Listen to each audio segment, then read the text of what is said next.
Lung cancer is the number one cause of cancer-related deaths in America, and my guest today is here to emphasize the ease and effectiveness of lung cancer CT screening to diagnose and treat lung cancer in its early stages. I'm joined today by Dr. Bradley Icard, pulmonologist at Pinehurst Medical Clinic and the medical director of FirstHealth's lung screening program. This is First Health and Wellness Podcast from First Health of the Carolinas, connecting you to the people and medical services that make your life healthier. I'm Scott Webb. Doctor, it's nice to have you here today. We're going to talk about lung cancer screening and what that means and what's involved and who might want to consider it and all of that. So let's start there. What exactly does that mean? What is lung cancer screening and who among us should be thinking about it? Lung cancer screening is currently approved for patients that are high risk for the development of lung cancer.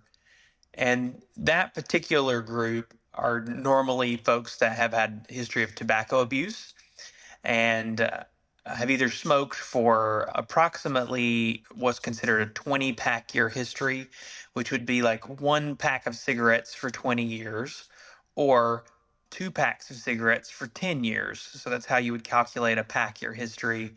So a 20 pack year history, the age of 50 to 80 years old, and either are current smokers or have quit within the past 15 years. And these are patients that are considered high risk for the development of lung cancer.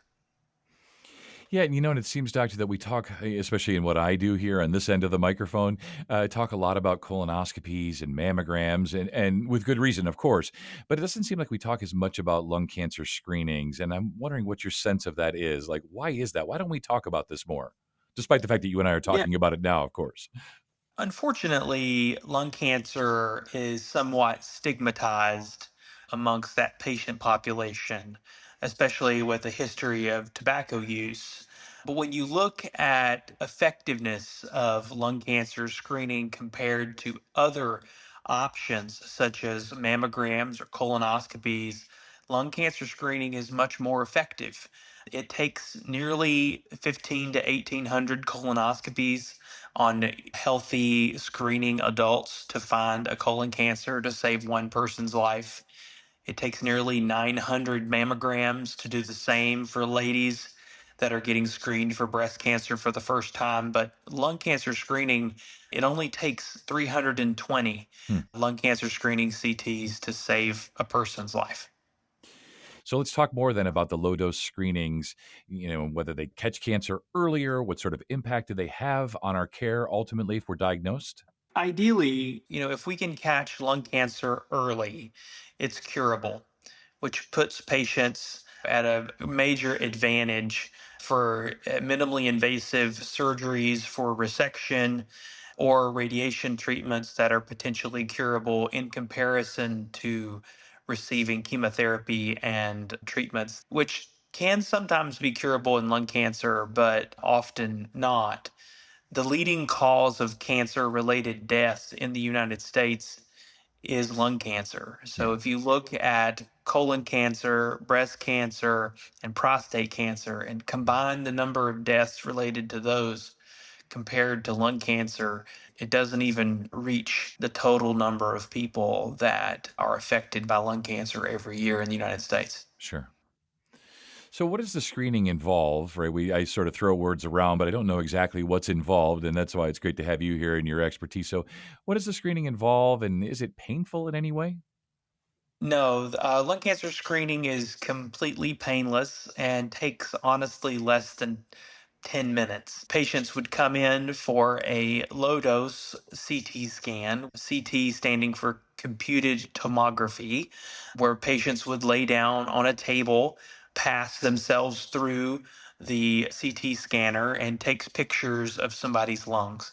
And those images are read by a radiologist and then are usually transmitted to a person like myself for somebody on the thoracic imaging team that would take a look and help decide whether or not a patient is at risk for lung cancer. And usually, what we find on those scans are something called lung nodules or a pulmonary nodule. Okay. And if we find those, that's what leads to early diagnosis of lung cancer. So then, doctor, when we think about lung cancer screening, who qualifies and, how do they know? Patients to qualify for lung cancer screening, the U.S. Preventative Services Task Force, as well as others such as the American Cancer Society and NCCN or National Cancer Care Network, have guidelines for screening recommendations. And those patients right now considered high risk are age 50 to 80 years old, either are current or former smokers, have a 20 pack year history, and if they have quit, would have quit within the past 15 years. Okay. And so those are patients that qualify for lung cancer screening and should talk to their provider about an option for screening. Yeah, and is that just generally how it works, doctor, that we can speak with our providers and say, listen, I smoked for 10 years, I smoked for 20 years, I think I qualify, and I'd like to have this screening. Is that usually how the process works? Yes, normally they can discuss this just like at their regular annual visits Okay. or follow up appointments with their primary care providers, or if they happen to see a pulmonologist. I even get them referrals from ladies that are seeing their OBGYN for their annual follow up, and they may be ordering a mammogram and a lung cancer screening CT done at the same time. Yeah, the one-stop shopping, right. While I'm here, doc, how about these other screenings, of course, and we know how important they are. Just want to give you a chance here at the end, doctor. Maybe you can share some examples of, the early detection success stories and just maybe the broader impact of early detection. Yeah, absolutely. Early detection of lung cancer allows us to find very small lesions in the chest. And when you compare an early stage one lung cancer that would be less than 10 millimeters in size, those patients have a near 95% 5-year survival rate.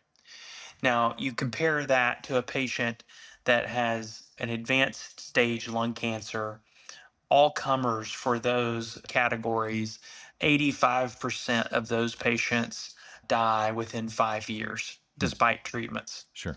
So, if we are able to catch an early malignancy, they can have a surgical resection removal and live on with their life. I'm reminded on a daily basis, I'm an advanced bronchoscopist and do biopsies on very small nodules using a robotic system.